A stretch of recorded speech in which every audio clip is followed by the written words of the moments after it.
Tapi, Abraham, jika Tuhan memang Maha Kuasa, mengapa Dia tidak mencegah manusia berbuat jahat? Jika Tuhan benar-benar mencintai manusia, seharusnya Dia bisa membuat dunia ini tanpa kejahatan, bukan? Abraham menatap profesor itu dalam-dalam, lalu bertanya dengan suara polos, "Profesor, apakah Anda suka dipaksa melakukan sesuatu yang tidak Anda inginkan?" Profesor Arnold mengerutkan dahi.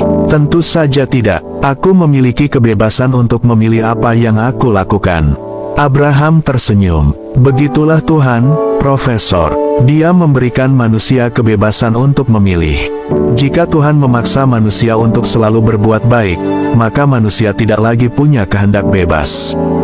Dan tanpa kehendak bebas, kebaikan sejati tidak akan pernah ada." Suasana aula menjadi semakin hening. Beberapa orang terlihat mengangguk, memahami bahwa yang dikatakan bocah itu sangat masuk akal.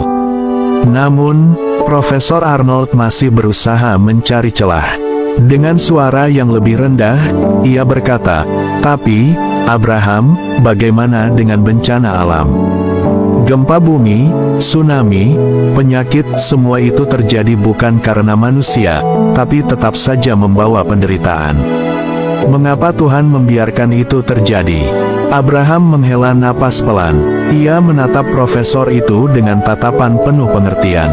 "Profesor, jika seorang dokter ingin menyembuhkan pasiennya dari penyakit berbahaya, terkadang dia harus memberikan obat yang pahit atau melakukan operasi yang menyakitkan. Apakah itu berarti dokter itu jahat?" Profesor Arnold terdiam sejenak, lalu menggeleng. "Tidak, dokter itu hanya ingin menyembuhkan pasiennya."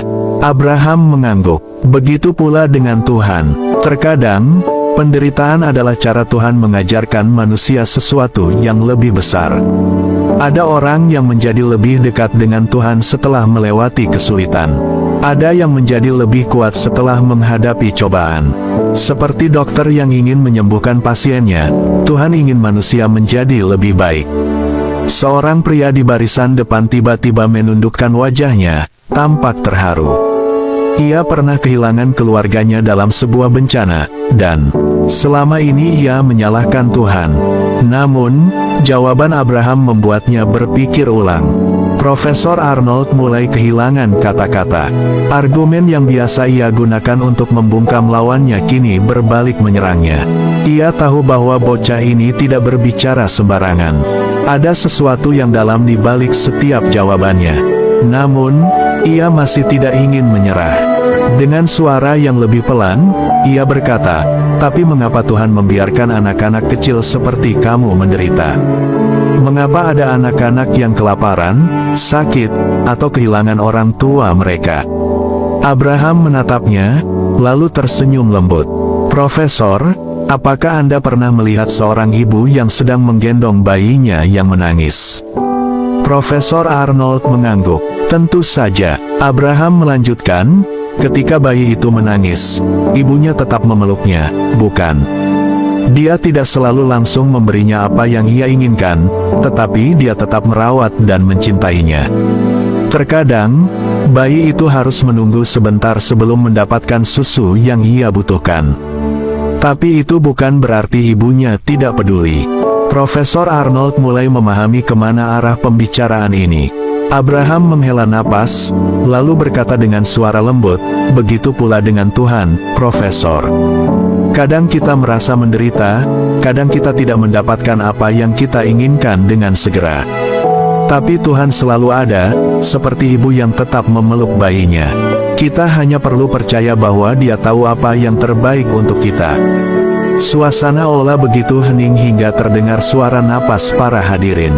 Beberapa orang terlihat menyeka air mata mereka. Mereka tidak menyangka bahwa jawaban yang begitu sederhana, dari seorang bocah 5 tahun, bisa begitu menyentuh hati. Profesor Arnold menundukkan kepalanya. Ia tidak bisa menemukan celah dalam jawaban Abraham. Untuk pertama kalinya dalam hidupnya, ia merasa kalah dalam sebuah perdebatan. Namun, lebih dari itu, ia mulai merasakan sesuatu yang belum pernah ia rasakan sebelumnya, keraguan terhadap keyakinannya sendiri. Abraham masih duduk di kursinya dengan tenang, menggenggam gelas susu yang sudah mulai dingin. Ia tahu bahwa perdebatan ini belum selesai, tetapi ia juga tahu bahwa kebenaran selalu menemukan jalannya ke dalam hati yang mencari. Kini, seluruh mata tertuju pada Profesor Arnold. Apa yang akan ia lakukan selanjutnya? Profesor James Arnold duduk dengan tubuh sedikit membungkuk. Untuk pertama kalinya dalam hidupnya, ia kehabisan kata-kata.